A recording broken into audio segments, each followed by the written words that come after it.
दुष्यंत चौटाला क्या कोई भी हो, इसके ऊपर आईजी डीआईजी इसके ये किसी को कुछ मानता ही नहीं। इशार ले जाते ही मेरे को बोले भाई कपड़े काट ले। मैं जी काट लेंगे कपड़े, इलाज क्या करें अब। CIA 1 मतलब रोहतक से कोर्ट में पेश किया, कोर्ट में पेश करने के बाद रात को ही टॉर्चर किया, रात को इशार लाकर CIA 2 में टॉर्चर किया। इशार में एंट्री करते ही एक हॉस्पिटल है, ये झोला छाप डॉक्टर है, देसी कोई वैद है, नाम मेरे को ध्यान नहीं अब। उस डॉक्टर को बुलाकर उसको इंजेक्शन लगवाया, वो बोला ये बचेगा नहीं। उसको गाड़ी में जिप्सी में डाल के सीधा ही और CMC हॉस्पिटल में एडमिट कराया। वहाँ पे जो इसने पवन कुमार ने 5 लाख रुपए जमा करवा रखे हैं। आप जाकर CMC हॉस्पिटल से पता। इसके अंदर एक क्रिमिनल आदमी जो पवन कुमार, जिसको जेल के अंदर होना चाहिए, पुलिस की सहमति से वो ऐसे पदों पर बिठाया गया है, चाहे वो नारकोटिक विभाग में हेड रहा हो, चाहे वो STF में रहा हो, चाहे वो CIA 2 में रहा हो, जिस जगह। दोस्तों, जनमंच पर एक बार फिर से आपका स्वागत है। हिंदी फिल्में देखी होगी और हिंदी फिल्मों में जिस प्रकार से पुलिस की गुंडागर्दी आपने देखी होगी कि निर्दोष लोगों को झूठे केस में उठाते हैं, उठाने के बाद टॉर्चर करते हैं और पुलिस कस्टडी में मौत तक आपने देखी होगी। और जब फिल्म देखते हो आप तो आपको गुस्सा उठता है और गुस्सा इस सतर उठता है कि आपको लगता है कि इस पुलिस वाले को सजा होनी चाहिए। लेकिन हम असल जिंदगी की बात कर रहे हैं कि आपके आसपास इतने अनगिनत केस है कि पुलिस वाले किसी को भी उठाते हैं, झूठा केस लगाते हैं, पुलिस कस्टडी में उसकी मौत हो जाती है। और ये पहली बार नहीं हुआ है, ये लगातार पुलिस हरियाणा के अंदर करती रही है। आपको लगता होगा कि सिर्फ छत्तीसगढ़ में ही होता है कि आदिवासियों को उठाया, मार दिया और बहुत कुछ हुआ होगा, लेकिन आपके हरियाणा के उन शहरों के अंदर जो 21वीं से भी आगे सदी में जाने को तैयार है, वहाँ पे भी लोगों को मारा गया। ये CIA इंचार्ज पवन कुमार जो दुष्यंत चौटाला की गाड़ी को रोक लेते हैं, जो उप मुख्यमंत्री रहे हैं, एक राजनीतिक घराने हैं, उसकी गाड़ी को जिस तरीके से रोकते हैं, और तभी हमें लग रहा था कि CIA का जो इंचार्ज है पवन कुमार वो पावरफुल व्यक्ति है। और जब हम उसकी जांच में नीचे तक गए, पता लगा कि बहुत लोगों को उसने लगातार टॉर्चर किया है। और हरपाल जो बुन्ना के पास मांडोटी गांव का है, उसकी पुलिस कस्टडी में इतना टॉर्चर किया कि उसकी मौत हो गई। ऐसे ही मास्टर पाल है, टेलर है, उसके साथ टॉर्चर किया गया। ऐसे ही आप इसको देखोगे कि पत्रकार यूट्यूबर जो चौहान थे, उसको कस्टडी में पांव तोड़ दिए गए थे। ऐसे एक केस नहीं है, अनगिनत केस है, लेकिन मीडिया भी डरती है सामने लाने के लिए। और कहीं ना कहीं पुलिस डिपार्टमेंट या तो मिला हुआ है पवन कुमार से, या कहीं ना कहीं डरता पुलिस डिपार्टमेंट के आला अफसर भी। आज हम आए हैं बुन्ना के अंदर और हम हरपाल का जो भाई है उससे एक बार जानकारी लेना चाहेंगे कि पूरा मामला क्या था, कैसे हरपाल को टॉर्चर किया गया, किस केस में उठाया गया, और उसके बाद किस तरीके से आज तक हो रहा है कि लगातार पुलिस कुलदीप को भी उठा लेती है जो हरपाल के भाई है। ये मामला सर 31/6/2023 को 2023 को 1 तारीख को सुबह भाभी जी के पास फोन आता है कि ऐसे हरपाल को NDPS एक्ट में हमने अरेस्ट कर रखा है रोहतक। अच्छा, रोहतक। तो उससे पहले क्या हुआ कि रात को भाभी जी का फोन आया 11 बजे मेरे पास कि हरपाल ऑफिस में नहीं है, फोन उनका बंद आ रहा है। 1-1.5 घंटा पहले मेरे को वही बोला था कि घर पे क्या लेके आना है, क्या सामान है, इसलिए। तो उसके बाद में क्या किया कि हमने इधर उधर पूछा 1-2 को, भाई किसी के साथ चले गए, शादी ब्याह कोई 100 प्रोग्राम में, वो ऐसे चला जाता था, कोई वो बात नहीं थी उसकी। तो सुबह कॉल आई हेमराज नाम से कि मैं रोहतक थाना से बोल रहा हूँ और आपका जो हरपाल है इसको हमने NDPS में रात को रोहतक में 9 बजे अरेस्ट किया है और आप थाना में आ जाओ। फिर हम गए। गिरफ्तारी रोहतक की दिखाई उन्होंने? हाँ, रोहतक की दिखाई। ठीक है। तो हमने सरपंच थे 5-7-10 आदमी, हम रोहतक गए, जाके अर्बन स्टेट चौकी में जाके हम बैठ गए जी। वहाँ से हमने मिलने का प्रयास किया, हमें मिलने नहीं दिया किसी को भी। सरपंच थे, मौजूदा आदमी थे, जो भी थे, वो किसी को नहीं मिलने दिया, कि हमें देखने भी नहीं दिया। हम बैठे रहे। उसके बाद में 1-1.5 घंटा बैठने के बाद में ये इसको पिछले रास्ते से लेके निकल रहे थे हरपाल को। तो उसके जूते भी है ना, एक ने पकड़ रखे थे हाथ में हरपाल के, नंगे पाँव था। हाँ, नंगे पाँव था। एक लड़का उसके साथ में जो 2 दिखा रखे हैं, एक और था। इनको मतलब ऐसे हाथ इनके पीछे बांध रखे थे और इनको गाड़ी में डाल के वहाँ से निकल लिए। निकल लिए तो अभी पुलिस के पीछे कौन जाए, किसकी हिम्मत होगी गाड़ी लगाने की, हमारी तो हिम्मत नहीं हुई। तो हमने उधर एक पुलिस वाले से बात की, भाई साहब इसको कहाँ लेके गए हैं, क्या बात है, बोले इसको कोर्ट में लेके गए। अच्छा। तो जो साथ में आदमी थे वो दुनिया देख रखी थी, वो बोला चलो थाने में तो चलो हमारी हिम्मत नहीं है, कोर्ट में तो हमें नहीं रोक सकते, इससे बात करने से हम मिल तो सकते हैं, दूर से मिल सकते हैं। ऐसा करके हम सर रोहतक कोर्ट में चले गए। वहाँ पे हम बैठे रहे, इसको कोर्ट के अंदर बिठाए रखा, हम बाहर बैठे रहे, ये आ गया, ऐसे हमारे से इतनी दूर बिठा दिया इसको जी, दूर बिठा दिया। तो हमने इससे पूछा भाई ठीक है, कुछ नहीं बोला, एक शब्द भी नहीं बोला। हमने 2-3 बार इससे इतनी दूरी से इससे बात करने की कोशिश की हरपाल से, हरपाल ने कोई जवाब नहीं दिया, नीचे ना रखी, ना वो बोला ना कुछ। हम सर उसके बाद में इन्होंने वहाँ पे और फोर्स बुला दी, बुला के और बोला यहाँ से चले जाओ वरना इसी केस में तुम्हें अंदर कर देंगे। 1-2 बंदे जो कुछ बोल रहे थे ना थोड़ा, उनको धमका दिया। हम सर वहाँ से निकल लिए तो हम आगे सर घर आगे, फिर अपने सोर्स इधर उधर यार दोस्त रिश्तेदार, भाई चलो वहाँ नहीं मिलने दिया। तो यहाँ हिसार कोर्ट में हमें ये पता लग गया कि इसको हिसार लेके जाएंगे। अच्छा। ये हिसार स्टाफ है नारकोटिक्स का, ये हिसार लेके जाएंगे। हमने इधर उधर पता किया, हमारे कोई जो थे उनसे, तो बोला भाई ऐसा करना, आप कल सुबह आना, उसको थाने में मिल लेना।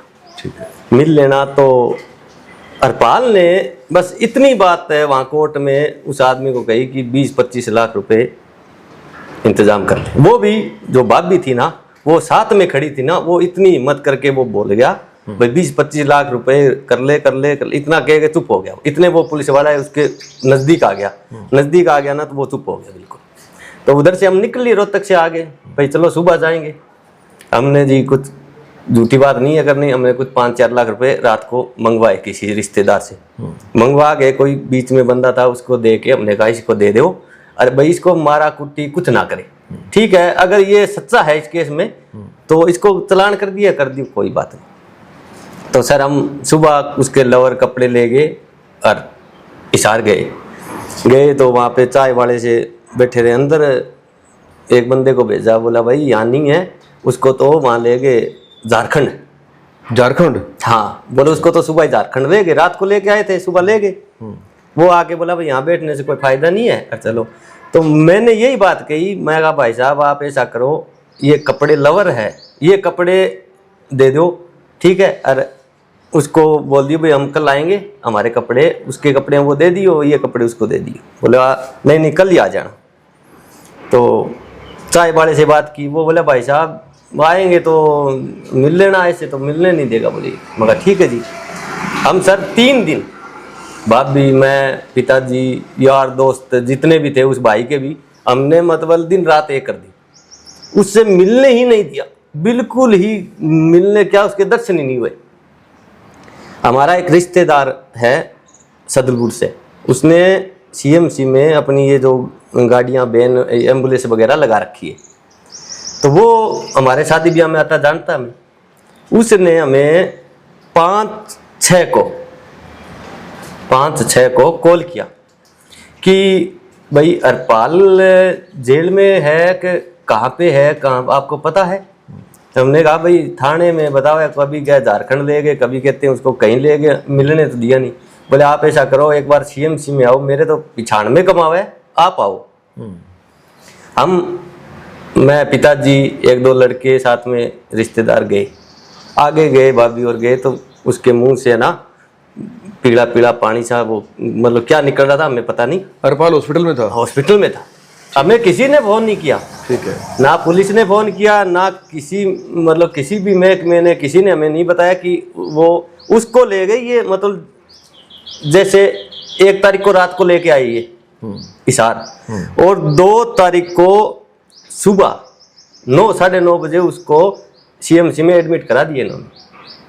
अच्छा। हाँ, रात को लाते ही वहां से 1 तारीख को रात को लाते ही टॉर्चर किया उसको, नजायज उसको ओदी लगाई। उसके मतलब आपको मैं वीडियो फुटेज फोटो दूंगा, उसके ये आता ना, ये हाथ, उसके इतने बड़े बड़े हो गए थे। मतलब रोहतक से कोर्ट में पेश किया, कोर्ट में पेश करने के बाद रात को ही टॉर्चर किया, रात को हिसार लाकर CIA 2 में, CIA 2 में टॉर्चर किया है, CIA 2 में उसको इतना टॉर्चर किया है। और फिर प्राइवेट हॉस्पिटल में एडमिट कराया CMC में। उससे पहले हाँ, वो जब उसके ना ये बाल है ना, पवन कुमार ने उनके साथियों ने जो ये बाल पकड़ रखे थे ना, उसके हाथों में ये बाल आने लगे ना सिर के, जब वो बोले इसके तो बाल आने लग गए हाथों में, तो वो बोला कुछ नहीं मरता, ये मरता तो मरने दो। बोले ऐसा करो, कोई जोड़ा छाप डॉक्टर बुलाओ।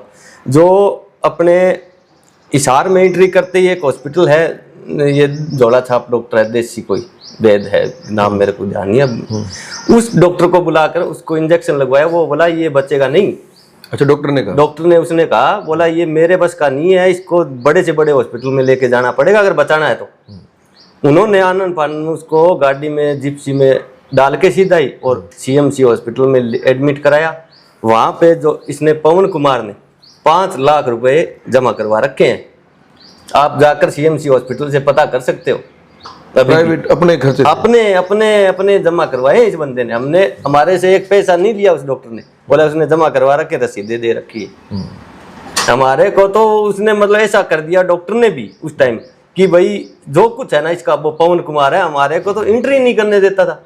चलो चलो चलो, किसी को नहीं। तो फिर वहां से इकट्ठा हुए हम, समाज इकट्ठा हुआ, सारे लोग इकट्ठा हुए, भाई बात क्या हो गई, ये क्या हो गया। तो इसने इधर उधर, हमने उस टाइम भी मीडिया बुलाने की कोशिश की, पत्रकार आप जैसे भाइयों को, भाई किसी भाई ने कहा कि मीडिया को बुलाओ, तो इसने ना अपनी वहां पे 20 आदमी लगा रखे थे अपने स्टाफ के, जो कुछ थोड़ा बहुत बोलता उसको एक साइड में लेके बोल तेरा भी पर्चे में नाम दे देंगे, फालतू मत बोल। ये कह के इसने भाई साहब चुप करवा दिए।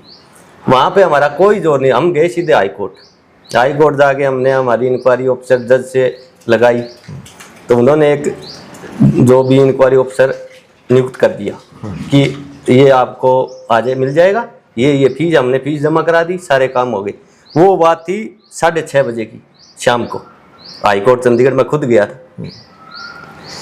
हम तो वहाँ से निकल लिए, भाई जो जैसे भी आएगा, गाड़ी का खर्चा हमने दे दिया, आएगा कॉल कर लेगा, इंक्वायरी करनी है उसको करनी है, हमें तो करनी नहीं। सुबह हमने 9 बजे जब अपने वकील से बात की, तो वो कोर्ट में जाके पता किया भाई कौन अफसर गया कौन, तो वो बोला कैंसिल हो गया। अच्छा, बोला कैंसिल कर ऑर्डर कैंसिल हो गया। दोबारा आधा घंटा बाद में कैंसिल कर दिया। वो मतलब इसको पता लग गया था पवन कुमार को।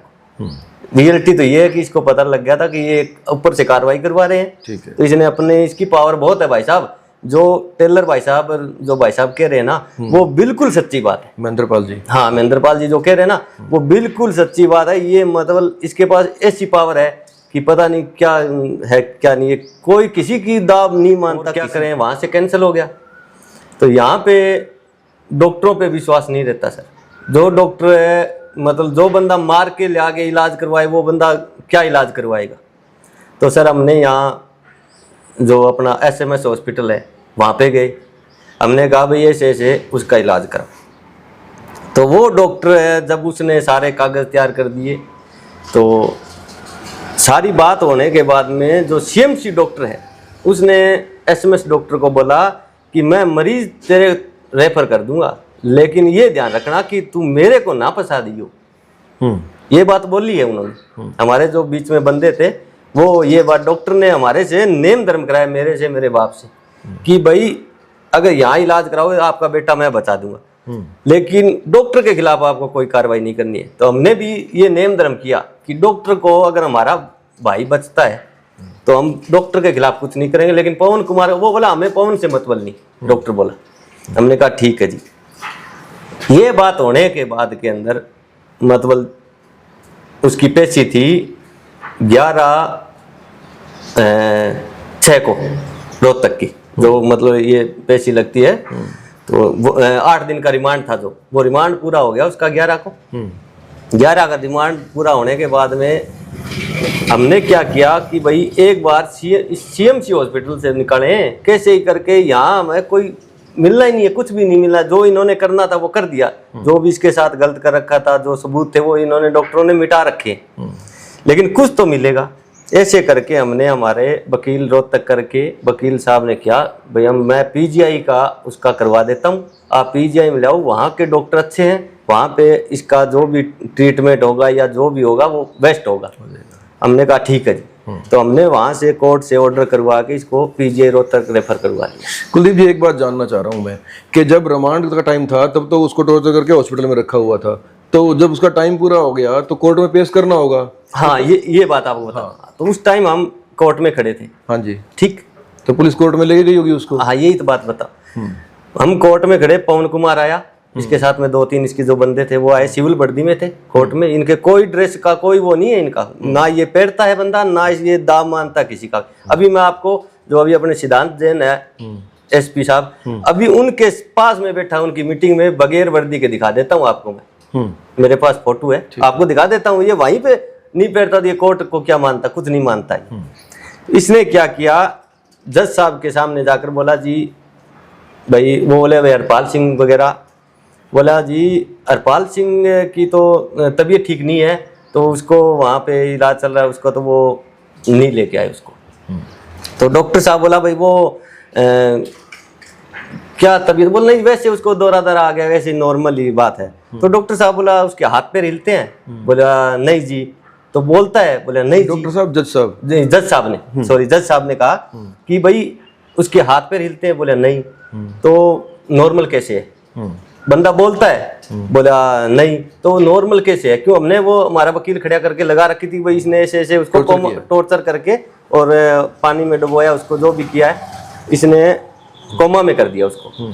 तो वकील साहब ने कहा भाई अगर वो आप कहते हो भाई मिर्गी का दौरा आ गया, ये हो गया वो हो गया, तो अगर वो नॉर्मल है तो उसको लेके आओ, दिक्कत क्या है। तो जो वकील ने पूछा कि हाथ पैर हिलते हैं, बोलता है, बोला नहीं जी। तो जज साहब ने कहा कि वो है ही नहीं, तो फिर ये क्या किया तुमने। जज साहब ने फिर उसकी इंक्वायरी वगैरह वहाँ पे लिख दी, मार्क कर दिया। हाँ, मार्क कर दी। वो मार्क करने के बाद में हमने अपील की जज साहब से कि हमें वहाँ पे संतुष्टि नहीं है, हमें पीजीआई रोहतक उसको रेफर किया जाए, और हमारा ऐसे ऐसे डॉक्टरों का पैनल बना के, और उसका जो भी है इलाज की रिपोर्ट है, जो भी है उसके साथ क्या हुआ क्या नहीं हुआ, हमें वो मिलनी चाहिए। जज साहब ने वो ऑर्डर कर दिए, वो पैनल बना दिया।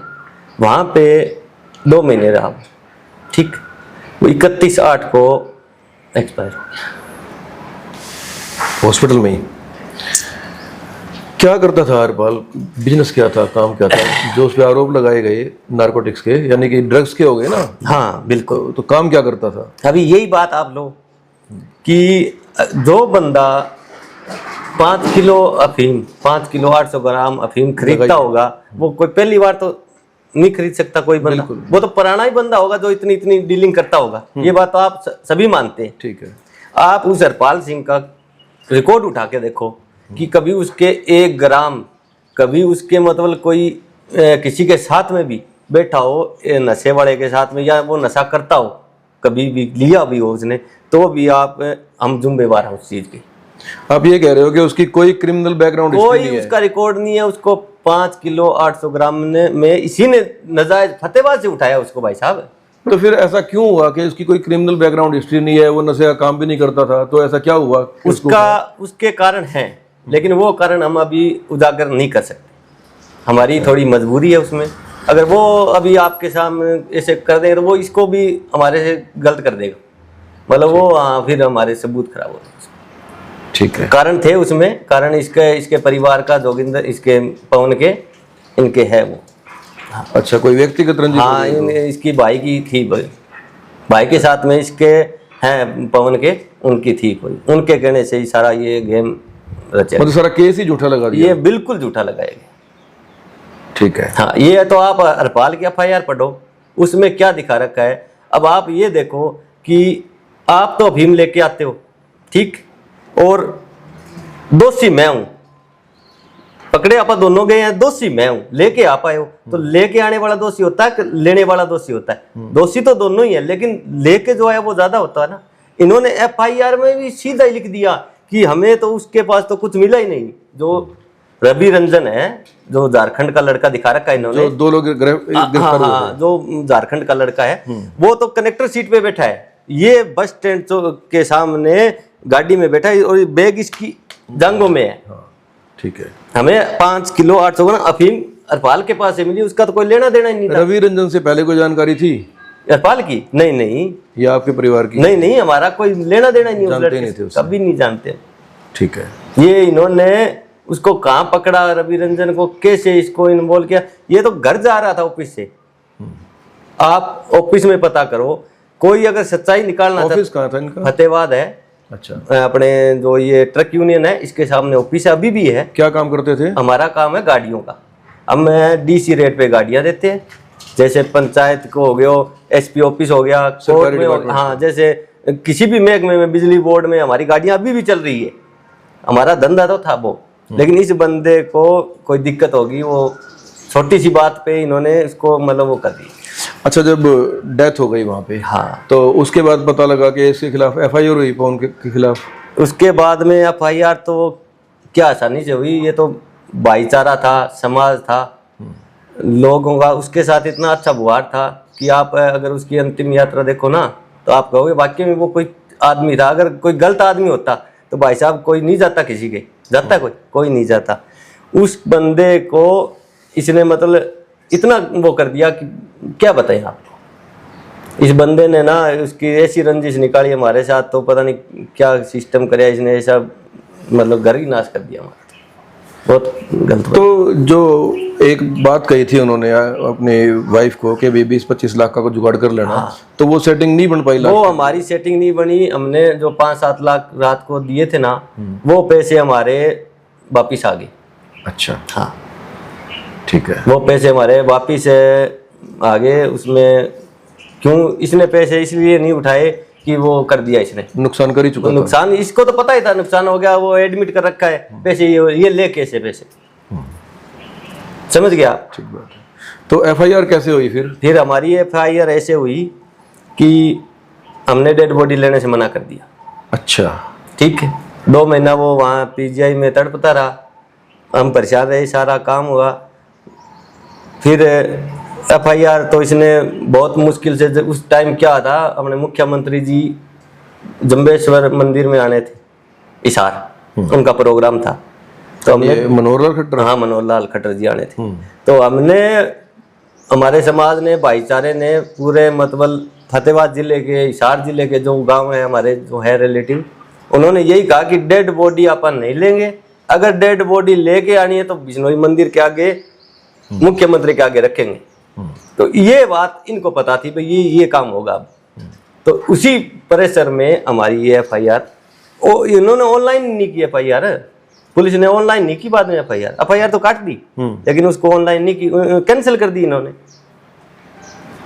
वो तो हाईकोर्ट जज साहब की हम मानते हैं भाई, कानून है, जज साहब है, कोई देखो ऐसा नहीं है कि इसने गलत कर दिया तो सारे ही गलत हैं, सारे गलत भी नहीं है। देखो, जब ये मामला हुआ तो आप सीनियर ऑफिसर से मिले होंगे? हमने सर एसपी, आईजी, हम सर सभी से मिले। हाँ, तो वो कुछ नहीं कर पाए? नहीं सर, कुछ नहीं, इसके आगे कुछ नहीं कर पाए, इसके आगे कुछ नहीं कर पाए। वैसे तो वो बहुत कुछ कर सकते हैं, मेरे पे कर सकते हैं, आप पे और किसी पे सब कुछ कर सकते हैं, इसके ऊपर कोई अभी भी नहीं कर सकता कोई। मैं चैलेंज करता हूँ इस बात का। दुष्यंत चौटाला क्या कोई भी हो, इसके ऊपर आईजी, डीआईजी, इसके ये किसी को कुछ मानता ही नहीं, पता नहीं इसका क्या सिस्टम है, ये किसी से कोई इसकी मतलब ही नहीं है, ये जो कहता है वो होता है। तो एफआईआर कैंसिल कर रही है पुलिस, ये कैसे पता लगा आपको? हम गए थाने में, चक्कर रोज काटते थे कि हमारा क्या हुआ, बोले कैंसिल हो गया आपकी। अच्छा, उसके बाद आप हाईकोर्ट? हम हाईकोर्ट तो गए ही, फिर क्या करें, कहीं तो जाएं। तो जब हाईकोर्ट गए आप और एफआईआर क्वेश्चन करने पे रोक लगा दी कोर्ट ने, हाँ। उसके बाद कोई दबाव नहीं आया आप लोगों पे? हमारे पे दबाव अभी तक आ रहा है सर। अब क्या कर रहे हैं? दबाव तो सर आपको मैं वीडियो वगैरह दूंगा। मेरे को ये मतलब 2023 के बाद में इतने थाने दिखा दिए इस बंदे ने कि पूछो ही ना। नहीं, 2023 के बाद आपको उठाया कभी? मेरे को इतनी बार उठाया है कि इसका अभी मैं, मेरे घर वाले को विश्वास नहीं, मैं बाजार में जाऊं भाई घर आएगा क्या। नहीं, जब आपको उठाते हैं तो कोई किसी मामले में उठाते होंगे ना भाई, या तो उस ड्रग्स वाले मामले में जोड़ते होंगे या किसी और मामले में जोड़ते ये होंगे। सर इन्होंने 2024 को 31/8/2024 को मेरे को यहीं से उठाया घर से। अच्छा, ये आए रात को 12 बजे, ठीक 12 बजे आए, इन्होंने कोशिश की, ऊपर घर में एंट्री करने की। ठीक है, मेरे घर में, इस घर में एंट्री नहीं होती कहीं से, यही मेन गेट है, यही है, यहीं से एंट्री होती है, यहीं से बाहर होता है। इसने कोशिश की, पड़ोस में घर पे कूदे, इधर गए उधर गए, तो फिर इन्होंने बेल बजाई। मैंने पूछा भाई कौन? बोला स्टाफ से। मगा जी बोलो। बोला नीचे आ जा। मगा जी नीचे आ जाऊँ, क्या बात, कारण तो बताओ। बोले नीचे आएगा तो बताएंगे। मैंने कहा जी ऐसे तो नीचे मैं कैसे आ जाऊँ। ठीक है, तो मैंने अपने अड़ोसी पड़ोसी ये भाई हैं, इनको बुलाया। मैंने कहा भाई बाहर पुलिस आ रही है। क्यों? हर एक बंदा डरता है जी। मैंने कहा आप डरो ना, कोई बदमाश नहीं है, पुलिस वाले बता रहे हैं ये, आप आओ इनसे बात करो। मेरे को भी अभी तक तो विश्वास नहीं है भाई पुलिस वाले हैं या कोई बदमाश है, आप आओ, आपको तो कोई कुछ नहीं कहता। वो आए जी, उनको आते ही भिड़ते ही ये जो स्टाफ वाले थे ना, चाहिए 1 स्टाफ था वो इशार का, वो बोले हाँ भाई आप लोग क्या लेने आए हो रात को? बोले जी आप किसको लेने आए? बोले हम कुलदीप को। बोले जी हमारा भाई है, दोस्त है, हमारा पड़ोसी है, तो आप आए हो तो पूछ नहीं सकते? बोले अच्छा पूछ सकते हो। बोले बोलो। बोले जी इसको बुलाओ। बोले जी बुला देते हैं, बात तो बताओ। बोले इसको पूछताछ के लिए लेके जाना है। तो वो बोले उन्होंने मेरे को नीचे से फोन किया। बोला भाई हाँ कुलदीप। मैं कहा हाँ भाई बोलो। बोले ये कह रहे हैं पूछताछ के लिए। मगर इनको पूछो किस केस में, किस लिए? तो बोले आप इसको बुलाओ, हम इससे पूछना, आपको क्या बताएं। उनको बेचारे को देखो डर तो सभी को लगता है। तो वो भी बोले नहीं, मैंने मेरे गांव के सरपंच से बात करवाई, तो सरपंच लास्ट में सरपंच भी सिलेंडर कर गया। बोले यार इनके साथ में धक्का तो होगा नहीं, अपना जाना पड़ेगा तेरे को। तो मगर यार मारेंगे ये, छोड़े तो कोई नहीं। तो बोले भाई चाहे छोड़ो या ना छोड़ो, मारेगा तो भाई मारेगा, इलाज क्या है, पुलिस से कहाँ जाए भाग के भाई। मगर ठीक है भाई। सर मैं आ गया नीचे, आते ही यहाँ पे बंदूकें लगा रखी, 40 पुलिस वाले खड़े। मगा जी बोलो। बोले चल। मगा जी अभी ये मेरे अड़ोसी पड़ोसी खड़े हैं, अभी ये मेरा घर है, मैं हूँ, मेरे घर की तलाशी लेनी है ले लो। कभी आप सुबह ये मेरे पीछे आए, आपके तो इसके पास चिट्टा मिल गया, इसके पास बुरकी मिल गई, फीम मिल गई, पिस्तौल मिल गया, या इसने इसके साथ डकैती मारने की कोशिश। मगर सुबह आप कोई मेरे पास अभी कोई चीज़ मिलेगी तो सबके सामने मैं उस चीज़ का मेरे पे आप केस लगा देना, कोई बात नहीं। बोला नहीं हमें तो वैसे ही पूछताछ करनी है।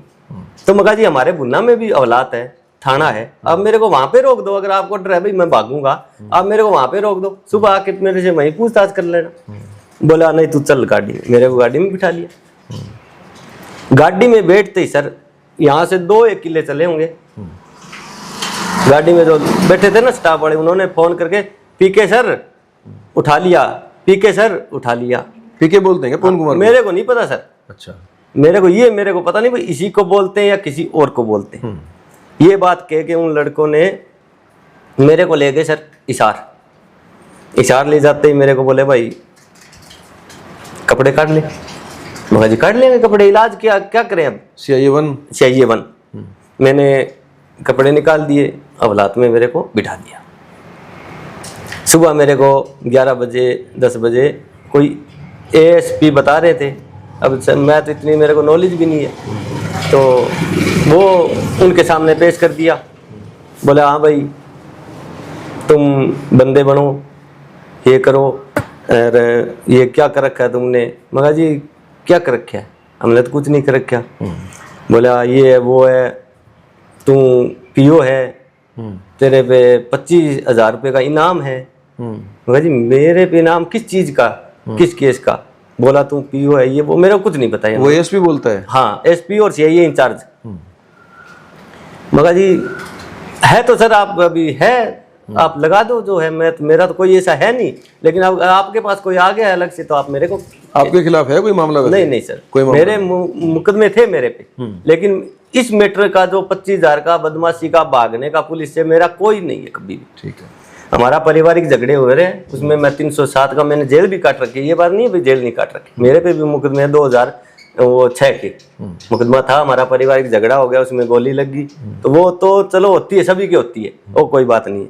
तो उसमें सर इसने फिर वो भी किया कोर्ट में, हमारे सामने रोहतक कोर्ट में जब हम पेश हुए ना, तो इसने ये भी कहा जज साहब को कि ये क्रिमिनल लोग है, ये तो जेले काटे हुए हैं, ये तो आप इनकी सुनवाई करे हो, ये वो। इसने वहां पे भी हमें दबाने की कोशिश की। ठीक है। उसके बाद में इसने तो यहाँ तक अपने गुंडे भेजे हैं कि जैसे मैं इस लड़के के पास जाता हूँ, इसका मेरा बोलचाल भाईचारा है, तो उसको ये है ना, मेरे फोन वगैरह सभी उसके पास है, नंबर ट्रेस वगैरह सब लगाए रखता है वो। उसने क्या किया कि अपना पुलिस वाला गुंडा भेजा इसके पास, इसको बोला तेरे साथ, इसके साथ तेरे केस लगा देंगे अगर इसके साथ बैठा उठा तो। बातचीत की। तो ये बेचारा देखो अपना काम कर रहा है, इसने मेरे से धीरे धीरे बात करनी बंद कर दी। ऐसे ही कराया, हमारे जितने भी है ना उनको सभी को ऐसे ही दबाया उसने। ठीक है। सभी को, ये नहीं है कि 2024 में आपको उठाया, हाँ, जब आपको वहां से छोड़ दिया उन्होंने, मेरे को फिर क्या किया, ऐसे करके बोला तू पीओ है फलानी, मगा जी है तो है, अब आप करोगे वही है, जो आप लिखोगे वही होगा, हमारी तो कोई सुनवाई नहीं है। मेरे को दोबारा हवालात में बिठा दिया। घंटे के बाद में आए, एक पुलिस वाला आगे बोला आ जा भाई बाहर। मैं ठीक है जी, आ गया। मैं बाहर आने से बोला भाई तू तेरे घर वालों को बुला। मगर जी मैं किसको बुलाऊं, जो आने वाला था उसको आपने मार दिया, अब मैं किसको बुलाऊं, बताओ कौन आएगा। तो बोला भाई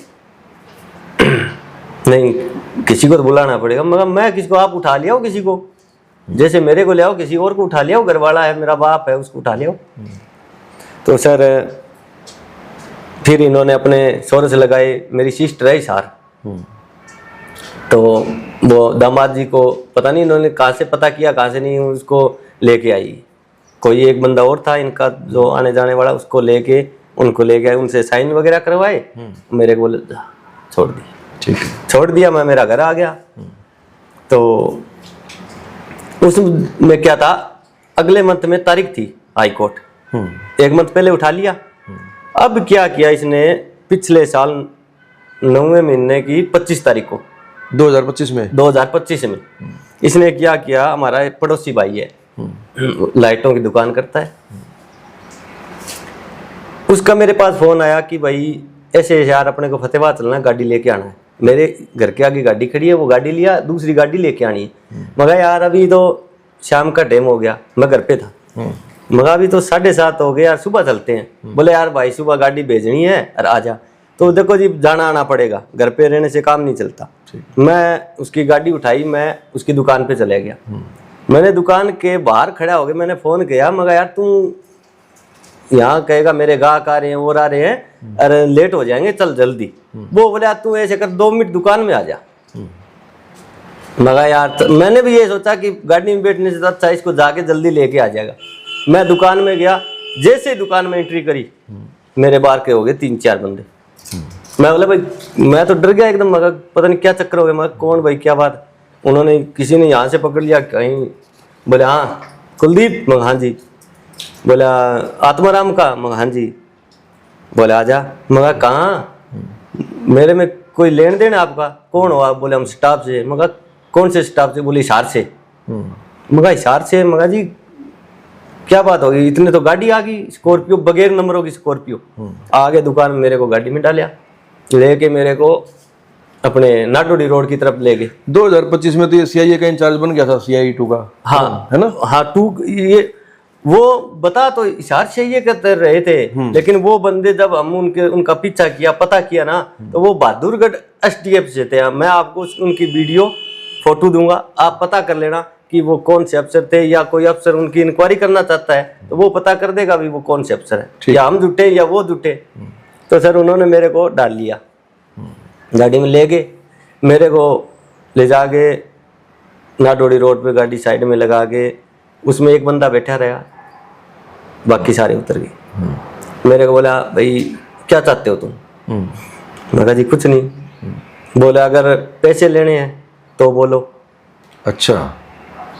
वो ले गए, आपको मैं बताऊं किस मैटर में गए, वो कॉम्प्रोमाइज, दबाव दे के कॉम्प्रोमाइज के लिए, हाई कोर्ट वाले मामले में, अरपाल वाले में। हाँ अरपाल वाले में जो 302। हाँ भाई इसमें तुम पवन से कॉम्प्रोमाइज करो, ठीक है, ना कि वो आकर तुमसे माफी मांगे, तुम जाकर उससे कॉम्प्रोमाइज करो। तुम्हें बोलो पैसे चाहिए, अगर पैसे नहीं लोगे तो ये कर दे। उसने मेरे को स्पष्ट कह के गया है कि 2 बार उठाया तेरे को, 3 बार, इस बार उठाएंगे ना तो तेरे ऐसा मुकदमा लगाएंगे, जमानत नहीं होगी।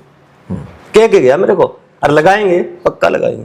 अब ये बताओ कि आपको पहली बार उठाया 2024 में, हाँ। तो जब आपको छोड़ा गया तो क्या समझा के छोड़ा गया आपको, भाई किस मामले में उठाया था? मेरे को यही बात बोली गई उसी मामले में। हाँ। तो आपने बाद में एसपी वगैरह से कभी नहीं मिले कि जी मेरे साथ ये हम सर सभी से मिल लिए, उसके बाद भी हम उसके बाद में जितने अपने ह्यूमन राइट अधिकारी जितने भी अपने कोई सुनवाई वाला एसपी डीएसपी है ना, हम सभी की माथा पटक ली, रोली, लिख के दिए कंप्लेंट्स। हमने कितनी की, इतनी बड़ी फाइल है,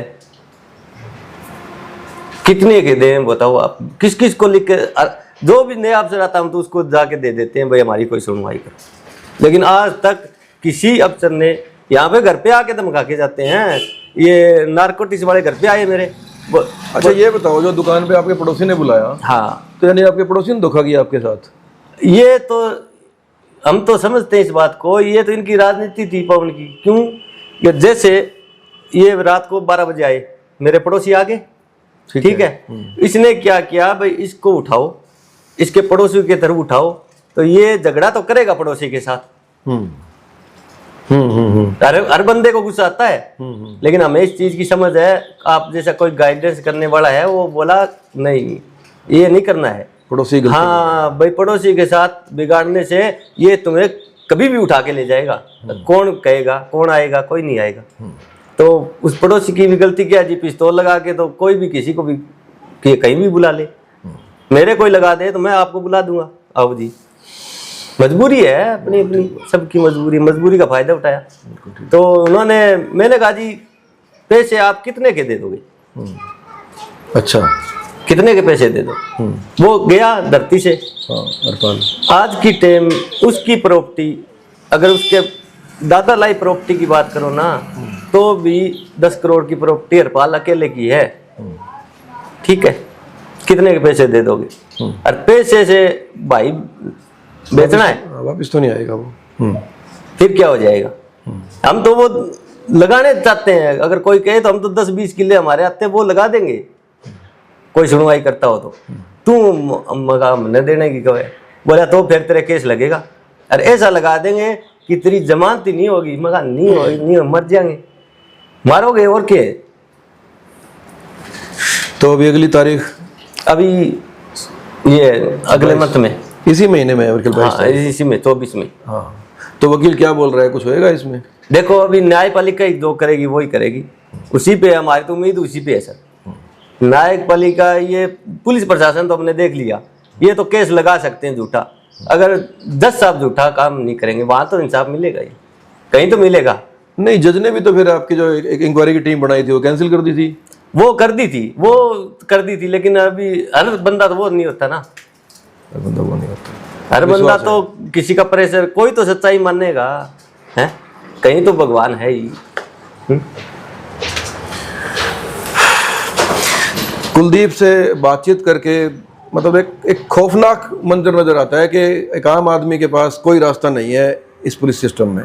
अब ये समझ नहीं आ रहा है कि ये पवन कुमार एक गुंडा वर्दी के अंदर आ गया है या ये वर्दी की गुंडागर्दी है कि भाई को उठा लिया, कोई मामला नहीं था, झूठा मामला लगाया और एक ही रात में इतना टॉर्चर कर दिया कि उसको अगले दिन एक प्राइवेट हॉस्पिटल में भेज दिया गया, जबकि सरकारी हॉस्पिटल में इलाज होना चाहिए। इस हद तक टॉर्चर कर दिया गया, उसके पैसे भी उसने प्राइवेट जमा कराए हैं हॉस्पिटल में। उसके बाद वो कोर्ट में उसको पेश नहीं करते हैं और उसकी मौत हो जाती है। इसके बाद एफआईआर कैंसिल करने का पूरा पुलिस डिपार्टमेंट कोशिश करता है। एफआईआर भी तब होती है कि जब उसकी वो डेड बॉडी नहीं उठाने की बात करते हैं कि डेड बॉडी उठाएंगे तो सीएम के सामने रखेंगे, फिर वो एफआईआर कैंसिल होने की बात होती है, एफआईआर हाई कोर्ट से कैंसिलेशन रद्द करवाई जाती है। तो अब बाद में दबाव बना जा रहा है कि कुलदीप के खिलाफ कोई मामला नहीं है, लेकिन कुलदीप को अभी भी घर से 2, 3, 4 बार उठाया जा चुका है। और कमाल की बात यह है कि एएसपी डीएसपी रैंक के लोग इसको धमकी देके और वापस छोड़ देते हैं। केवल डराने का, खौफ डालने का काम किया जा रहा है। बात करके तो एक बात समझ आ रही है कि ये जो माहौल है कि आप किसके पास जाओगे, आप पुलिस के पास जाओगे, यदि पुलिस वाला नहीं सुनता है तो आप एसपी के पास जाओगे, आईजी के पास जाओगे, ये हर जगह जा चुके हैं। तो जिससे आपको किसी अपराध से बचने की उम्मीद है, यदि वही संस्था अपराधी हो जाए तो फिर आप कहाँ जाओगे? कोई रास्ता नहीं है। अब आम आदमी के पास एक ही रास्ता बचा है कि थोड़ा बहुत कोर्ट के ऊपर विश्वास कर सकता है या फिर वो जनता की अदालत में आए। तो अब इन लोगों ने जनता की अदालत में आने का फैसला किया है कि एक अकेला ऑफिसर पवन कुमार, जिसकी हम बात कर रहे हैं, क्योंकि लगा था कि जब वो डिप्टी सीएम को रोक सकता है तो ऐसी कौन सी पावर है।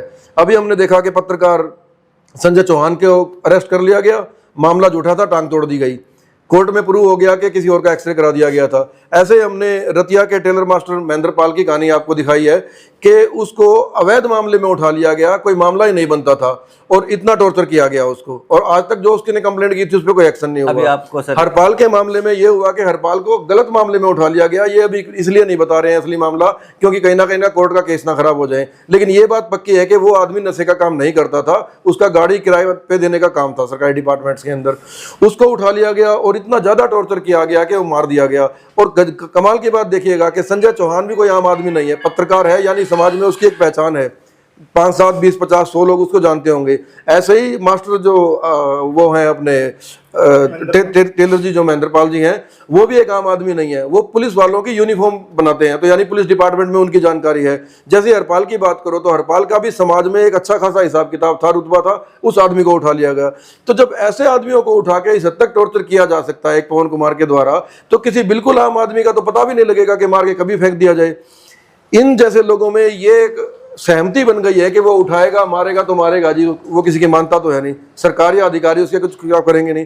तो जब ये स्थिति हो जाए तो क्या हो, तो जनता को ही आपको फैसला जाए करना तो है। जाए कहाँ सर, बताओ आप कहाँ जाए, बताओ किसके साफ पास साफ जाएं? सवाल है आपके सामने। कुलदीप जी कह रहे हैं तो जाए कहाँ, कि इस देश के अंदर एक क्रिमिनल आदमी जो पवन कुमार, जिसको जेल के अंदर होना चाहिए, पुलिस की सहमति से वो ऐसे पदों पर बिठाया गया है, चाहे वो नारकोटिक्स विभाग में हेड रहा हो, चाहे वो STF में रहा हो, चाहे वो CIA 2 में रहा हो, जिस जगह पे रहा है उसका रवैया वही रहा है, वैश्याना रवैया रहा है, इंसानियत के खिलाफ रहा है, कानून के खिलाफ रहा है, और यहाँ तक कि एक क्रिमिनल का रवैया रहा है। तो अब फैसला आपको करना है। धन्यवाद।